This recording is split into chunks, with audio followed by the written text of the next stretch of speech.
ನಿಮ್ಮ favourite serials ಈಗ ಟಿವಿಗಿಂತ ಮುಂಚೆ ಸನ್ ನೆಕ್ಸ್ಟ್ ಆಪ್ ನಲ್ಲಿ ಜಾಲಿಯಾಗಿ ಎಲ್ಲರಿಗಿಂತ ಮುಂಚೆ ನೋಡಿ. ಈಗಲೇ ಸನ್ ನೆಕ್ಸ್ಟ್ ಆಪ್ ಡೌನ್ಲೋಡ್ ಮಾಡಿ ಮತ್ತು ಸಬ್ಸ್ಕ್ರೈಬ್ ಮಾಡ್ಕೊಳ್ಳಿ. ನೀವು ಭೂಲೋಕಕ್ಕೆ ತೆರಳಿದಾಗಿನಿಂದಲೂ ಸ್ವಾಮಿಯವರು ವೇಣುಗಾನದಲ್ಲಿಯೇ ತಲ್ಲೀನರಾಗಿದ್ದಾರೆ. ನಾರಾಯಣ ನಾರಾಯಣ. ಮನಸ್ಸಿನಲ್ಲಿ ದ್ವಾರಕೆಯ ನೆನಪುಗಳು ಮರುಕಳಿಸುತ್ತಿವೆ. ನನಗೆ ಎಷ್ಟು ಸ್ಪಷ್ಟವಾಗಿ ನೆನಪಿದೆ ಎಂದರೆ ನಿಮಗೂ ನೆನಪಿರಲೇಬೇಕು. ಅಂದು ರಾಧೆಯೊಂದಿಗೆ ಇರುವ ಶ್ರೀಕೃಷ್ಣನನ್ನು ಭೇಟಿಯಾಗಲು ಗೋಪಿಕೆಯರು ಆಗಮಿಸಿದ್ದರು. ಆ ಸಮಯದಲ್ಲಿ ಈ ಮುರಳಿಯನ್ನು ರಾಧೆ ಕೃಷ್ಣನಿಗೆ ಅರ್ಪಿಸಿದ್ದರು. ಬೇಡ ತಾಯಿ, ಇನ್ನು ನಿಮಗೆ ನಾನೇನು ಹೇಳಲಾರೆ. ನಾನು ದ್ವಾರಕೆಯನ್ನು ತ್ಯಜಿಸಿ ಬಂದೆ. ಆದರೆ ನೀವೇ ಅವರನ್ನು ಕರೆದುಕೊಂಡು ದಿಂಡಿರ್ವನಕ್ಕೆ ಬಂದಿರಿ, ನನ್ನನ್ನು ಹುಡುಕುತ್ತಾ. ನೆನಪಿದೆ. ನಾನು ಹಠ ಹಿಡಿದಿದ್ದರಿಂದಲೇ ಅವರು ಗೋಪಾಲನ ವೇಷಧಾರಿಯಾಗಿ ಬಂದರು. ಹಾಗೆ ನಾನು ಹಠ ಮಾಡಿದ್ದಕ್ಕಾಗಿಯೇ ಸ್ವಾಮಿ ನಿಮಗಾಗಿ ಪಂಡರಿಪುರಕ್ಕೆ ಬಂದರು ಎಂದು ಭಾವಿಸಿದ್ದೆನು. ಆದರೆ ಅದು ನಿಜವಲ್ಲ. ಅವರು ಆಗಮಿಸಿದ್ದು ಆ ಪುಂಡರೀಕನಿಗಾಗಿ. ನಾನಿನ್ನೇನು ಹೇಳಲಿ. ಸಕ್ಕುವಿಗಾಗಿ ಲಘು ಅಮ್ಮನ ರೂಪದಲ್ಲಿ ತಾವು ಭೂಮಿಗೆ ಹೋಗಿರುವಾಗ ಸ್ವಾಮಿಯವರು ಮುರುಳಿಯನ್ನು ಕೈಗೆತ್ತಿಕೊಂಡರು. ಇನ್ನು ಅದನ್ನು ಕೆಳಗಿಟ್ಟಿಲ್ಲ. ಸ್ವಾಮಿಯನ್ನು ಪ್ರಶ್ನಿಸುವವರಾರು? ನಾರಾಯಣ ನಾರಾಯಣ.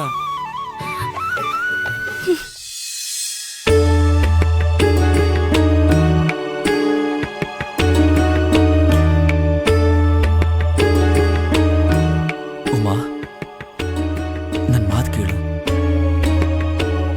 ಉಮಾ, ನೀನ್ ಕೋಪ ಮಾಡ್ಕೋ, ಆದ್ರೆ ಮಾತಾಡದೆ ಇರ್ಬೇಡ. ಉಮಾ, ನೀನ್ ನನ್ ಜೊತೆ ಮಾತಾಡದೆ ಇರೋದಕ್ಕೆ ನೀನು ಮನ್ಸಲ್ಲಿ ಎಷ್ಟು ನೋವು ಅನ್ಭವಿಸ್ತಾ ಇದೆಯಾ ನನಗೆ ಗೊತ್ತು. ಅದ್ ನನಗಿನ್ನೂ ನೋವು ಮಾಡ್ತಾ ಇದೆ. ನಿನ್ ಮನ್ಸಲ್ಲಿ ಏನಿದೆ ಅಂತ ನನಗೆ ಜೊತೆ ಮಾತಾಡಿ ಪ್ರಯೋಜನ ಇಲ್ಲ. ನಿಮಗ್ ಹೇಳೋದು ಗೋಡೆಗೆ ಹೇಳೋದು ಎರಡು ಒಂದೇ. ನೀವ್ ನನ್ ಮಾತನ್ನ ಯಾವಾಗ ಕೇಳಿದಿರಾ ಹೇಳಿ? ನಿಮಗನ್ಸಿದ್ದನ್ನೇ ನೀವ್ ಮಾಡ್ತೀರಾ. ಅಯ್ಯೋ ಉಮಾ, ಅದು ಉಮಾ, ನಾನ್ ತಪ್ಪು ಮಾಡ್ದೆ ಅಂತ ನಿನಗನ್ಸಿದ್ರೆ ದಯವಿಟ್ಟು ನೀನ್ ನನ್ನ ಕ್ಷಮಿಸು. ನನಗನ್ಸಿದ್ರೇನಾ? ಅಂದ್ರೆ ನೀವು ಮಾಡಿರೋ ತಪ್ಪು ಅಂತ ನಿಮಗನ್ನಿಸ್ತಾ ಇಲ್ವಾ? ಅಯ್ಯೋ ಹಾಗಲ್ಲ ಉಮಾ. ಹಾ ಬರ್ತಿದ್ದೀನಮ್ಮ.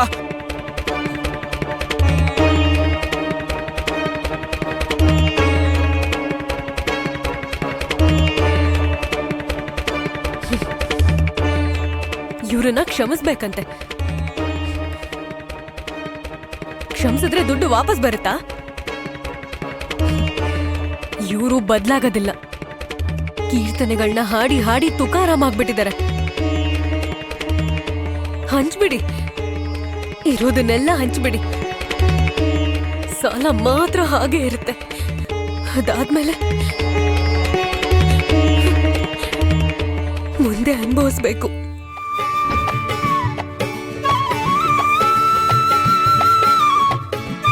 ನಾರಾಯಣ ನಾರಾಯಣ.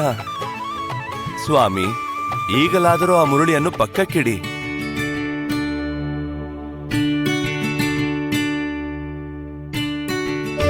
ನನ್ನ ದೇವಿ ಮನಸ್ಸನ್ನು ಶಾಂತಗೊಳಿಸಲು ಈ ವೇಣುಗಾನವನ್ನು ನುಡಿಸುತ್ತಿದ್ದೇನೆ. ಆದರೆ ಆಕೆಯ ಮುಖದಲ್ಲಿ ನನಗೆ ಕೋಪ ಗೋಚರಿಸುತ್ತಿದೆ.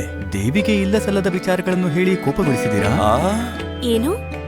ನನಗೆ ಮನಸ್ಸಿಲ್ಲವೇ? ನನಗೆ ಅರ್ಥವಾಗುವುದಿಲ್ಲವೇ? ಅದನ್ನು ತಿಳಿದುಕೊಳ್ಳದೆ ಇರುವಷ್ಟು ಅಮಾಯಕ ಏನಲ್ಲ. ನಿನ್ನ ಕೋಪಕ್ಕೆ ಕಾರಣವೇನು ದೇವಿ? ನೋಡಿದಿರಾ ಮಹರ್ಷಿ, ಎಷ್ಟು ಅದ್ಭುತವಾಗಿ ನಟಿಸುತ್ತಿದ್ದಾರೆ. ನನ್ನ ಕೋಪಕ್ಕೆ ಕಾರಣ ಇವರಿಗೆ ತಿಳಿದಿಲ್ಲವಂತೆ. ಹೊಸದಾಗಿ ಏನು ಕಿಚ್ಚು ಹಚ್ಚಿದಿರಿ ಮಹರ್ಷಿ? ಅಯ್ಯೋ ಸ್ವಾಮಿ ದೇವಕಿ ನಂದನ, ನಾನು ಯಾವ ಕಿಚ್ಚನ್ನೂ ಹಚ್ಚಲಿಲ್ಲ. ತಾಯಿ ನಿಮ್ಮ ವೇಣುಗಾನವನ್ನು ಆಲಿಸಿದರು. ಈ ವೇಣುವನ್ನು ನಿಮಗೆ ಯಾರು ನೀಡಿದರು, ಎಂದು ನೀಡಿದರು, ಇವೆಲ್ಲವೂ ಅವರಿಗೆ ನೆನಪಿದೆಯಲ್ಲವೇ? ಆಗ ಮುನಿಸಿಕೊಂಡು ದ್ವಾರಕೆಯಿಂದ ದಿಂಡಿರುವನಕ್ಕೆ ಹೋದದ್ದು ನಿಮಗೆ ನೆನಪಿಲ್ಲವೇ? ನಾರಾಯಣ ನಾರಾಯಣ.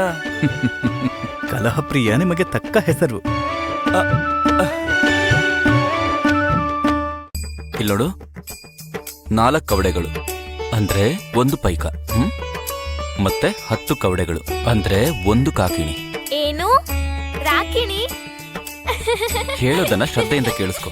ಸರಿ ಸಕು, ಈಗ ನನಗೆ ಹೇಳು. ನಮ್ಮ ಹತ್ರ 1 ರೊಕ್ಕ ಇದೆ.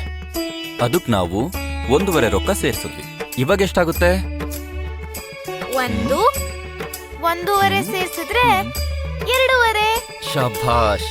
ಇದನ್ನ ಮೊತ್ತ ಅಂತಾರೆ. ಏನಂತಾರೆ? ಮೊತ್ತ. ಹಾ, ಆ ಸಾಲ ಬಡ್ಡಿ ಬಗ್ಗೆನೂ ಕೂಡ ಹೇಳ್ಕೊಡಿ. ನೀವ್ ಕೆಲ್ಸ ಮಾಡಿದ್ರೆ ನನಗಿಷ್ಟು ದುಡ್ಡು ಬಂತು, ಅದ್ರಲ್ಲಿ ಅರ್ಧನ ನಾನ್ ದೀನು ಕೊಟ್ಟೆ.